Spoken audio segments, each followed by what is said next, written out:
All right, we're going to continue with Coach Matt Glover and the Etowah Blue Devils. Coach Glover, welcome to Etowah County, and if you'd let the guys introduce themselves or you introduce them, and some opening comments today about your Blue Devils this year. Trace Thompson, quarterback. Andrew Pierce, safety. Opening comments, it's been a work in progress so far.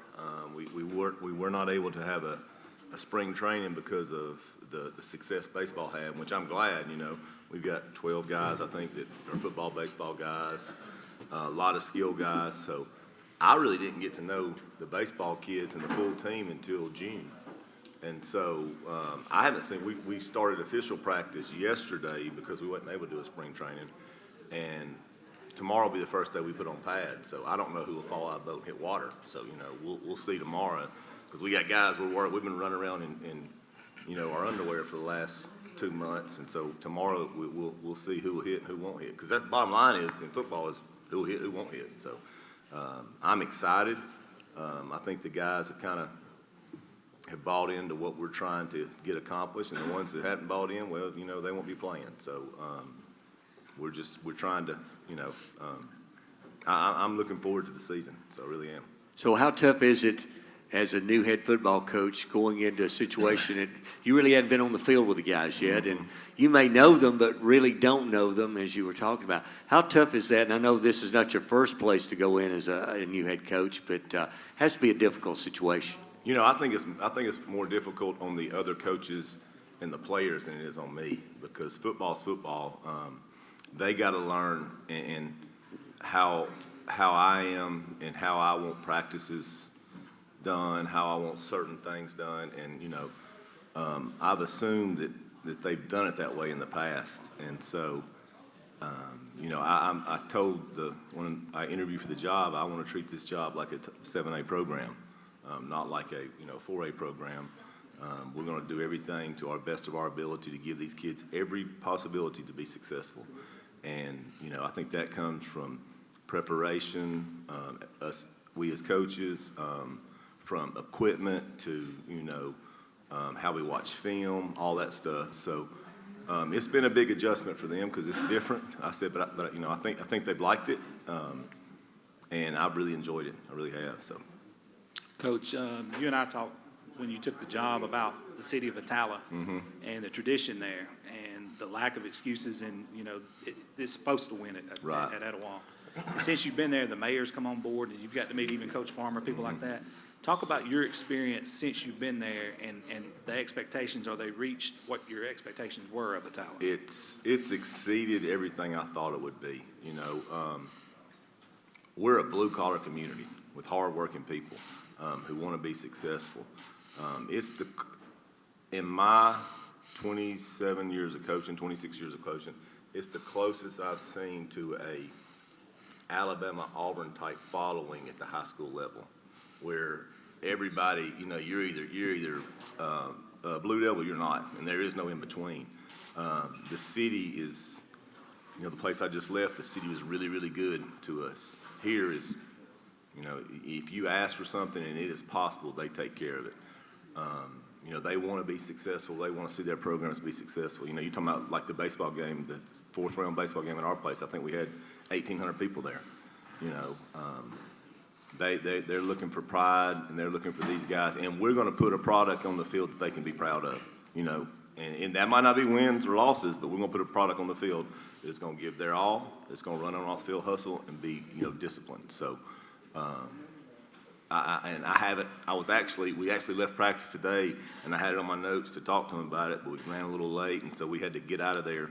And I want to see, because I really hadn't asked, how many kids we have that daddies, granddaddies, mamas, somebody in their family went to school at Etowah or played football there. Because when you get that means, when it's important to the parents, then it trickles down to the kids.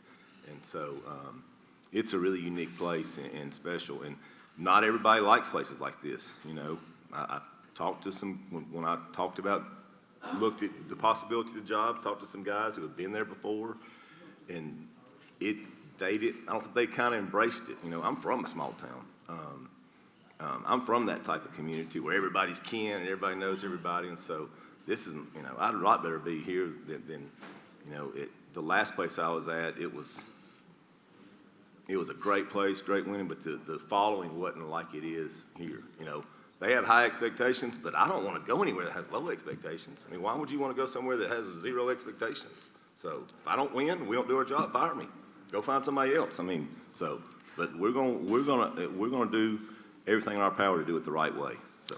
Last part of the question, I know both of you guys parents very well, and y'all are aforementioned what Coach just said, legacy players, people went to Etowah and been in Etowah their whole life. What does it mean to you to be a Blue Devil with this new mindset that Coach is bringing in? My dad went to Etowah. His mom and dad both went to Etowah. So it's Etowah through and through. I'm proud to be here. I love the way the program's going. We're just going to be stepping stones for the future coming in. We're just trying to lead it into the right direction. Yeah, what AP said, just trying to lead it to the right direction and all that, and just set a good legacy for everybody else. All right, question for you guys. Coach, this has been his first year, and coming to media day, him choosing you two out of, other guys he could have brought. How does that make you feel, knowing that he felt enough about you two guys to represent your school and community here at media day today? It means a lot that he chose us. I mean, he could have chose anybody else, but the fact that he chose us, it feels good. I'm very honored. I put in a lot of work, hard work. I try to lead the best I can, and I'm just very thankful and honored to be up here representing my team.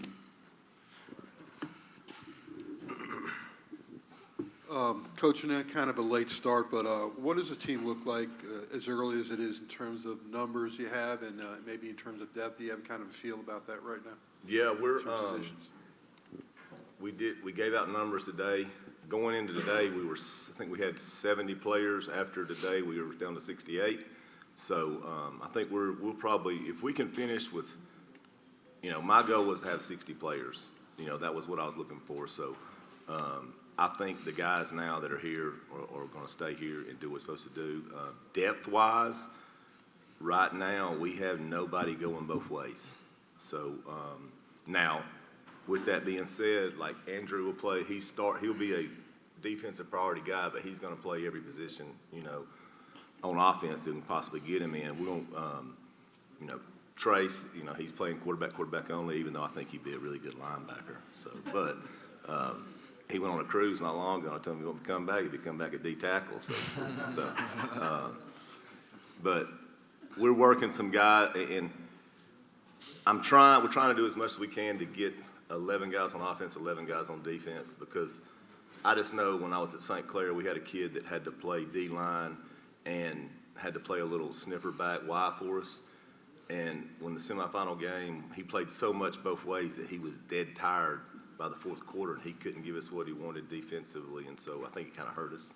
So that's our goal right now is try to. So, but we're going to put the 11 best. Now, like I said, we haven't put on pads yet, so that 11 could change come tomorrow afternoon. So, but right now, that's our goal. So, Coach is a new coach coming into this program, and it's a program that you've already talked about. Mm-hmm. It's been great down through the years. How important it is to you to have two guys that are, I think both these guys, maybe 3-year starters or at least 2-year starters. How important is that for you as a coach? It means everything because they've been under the battle. Those real bullets have been flying at him. Especially like Andrew, his dad's a coach, So, and Trace, being a 3-year starter at quarterback, he's been there in pressure situations, semifinals, quarterfinal games. That means a lot. Experience is huge. So, but that's a big thing. Now, we just got to learn the little things to make the big things happen, And these guys right here, they're doing a good job of leading the other guys, And I tell them, like I had to get on Trace yesterday for bending over after running, Like we're running gassers and he's bending over, It's just mindsets. Once we get the players coaching the other players, then we got it. I knew last year, and I don't want to bring up the past, but I knew last year that we were going to be very successful when my safety was coaching the other young safeties without me telling him to, because now he had bought into the program. And I knew right then. I told Coach during the summer, I said, Coach, we got a special group, because this kid is a 10th grader. He wouldn't listen to me.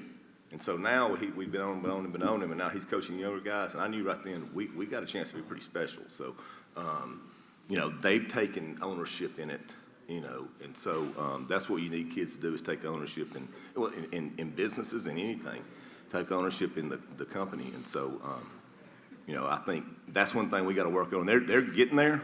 You just haven't got to the point I wanted at. But hopefully by the time we get to our Jamboree game, that we'll be doing that. So. This is for each one of you guys.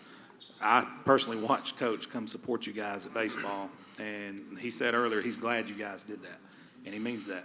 What does it mean to you, knowing you went that far in baseball? Obviously, you've got that close. I mean, just a hair away from winning a state championship. As a leader, that has to carry over the football field this year. And you two guys are in that leadership position. You're sitting beside Coach at media days. Talk about that opportunity you got right here in front of you. I just think the mentality we had going into baseball, I think we should carry it over to football and just work as hard and grind for it. After baseball, Coach Bone challenged us to keep the same energy, keep the same discipline that we learned in baseball, carry it over to football. Don't let anything in the past come back. Just look forward to new things. And with that, too, Bo, to put on top of that, I didn't go around their practices much last year, because I just kind of went to the games. But last week they had a Little League camp, and my son participated in it. So I went out there and watched, practice and all that stuff. And Coach Bone and I have the same philosophy when it comes to, even though we're coaching a different sport, effort and attitude, body language. And so they're hearing it from him and they're hearing it from me. And so I think that does a lot, because it's the same type mentality-wise. So, and matter of fact, we were going home the second day from camp, and I asked Nathan, I said, well, son, how was it? He said, Dad, Coach Bone reminds me a lot of you. And I said, why? He said, he's always telling us to hustle and run on the field and run off the field. So it was kind of, I think that mindset with he and I and Coach Graves, the same thing. I think we're all co-mingling together. We're changing up how we do things this year. Every male athlete in our school will lift at 7 o'clock every morning. So no matter what sports you play, we're all lifting together. So, we're just trying to get, everybody on the same page. So. Coach, you mentioned you have a Jamboree game coming up, open against really two bigger schools in Springville and Fort Payne. So you got to open a challenge to open the season there at Etowah. Oh, yeah, we play the 12th. We play Roanoke, and then, Ranburn, and then we Hanley. So I'm sure Hanley's probably, people say 1 or 2 in the state, so we'll see where we're at right off the bat. So, you don't get any better playing teams that aren't very good. I think the non-region game, some coaches schedule wins, okay? I want to schedule experience for the playoffs. That's what I want to schedule. So win-loss record, is a great thing, but the big thing is getting the playoffs to make a deep run and win a state championship. That's our ultimate goal, to win a state championship. So, so that's kind of our thought press whenever we. And plus, to be honest with you, it was kind of hard. Me coming in, and when I took over the job, it was when the reclassification had just came in, and I'm a Birmingham guy mainly, that area. I've grown up in Springville, so I didn't know a lot of people up here. Right. So my network isn't very good. So I had to call around the people I know, and the first person I called was Coach Clements at Springville, who was my OC at Pinson. And I always, I coached at Springville for 6 years, played there, and I always wondered, why did Springville and Etowah not play? Because it's it's right up the road, right up Highway 11, pretty much. So, and we got that scheduled. Fort Payne's always been one we played. Coleman, got Coleman on. Right. That's going to be a good test, physical test, always well coached. Physical, and then, Southside, big rival for us. And so, I think our schedule is pretty tough, and it'll test us for the playoffs. Well, good luck, Coach. Welcome to Etowah County, and we wish you the best this year for the Blue Devils. Thanks a lot, guys. Thank you. Yes, thank you.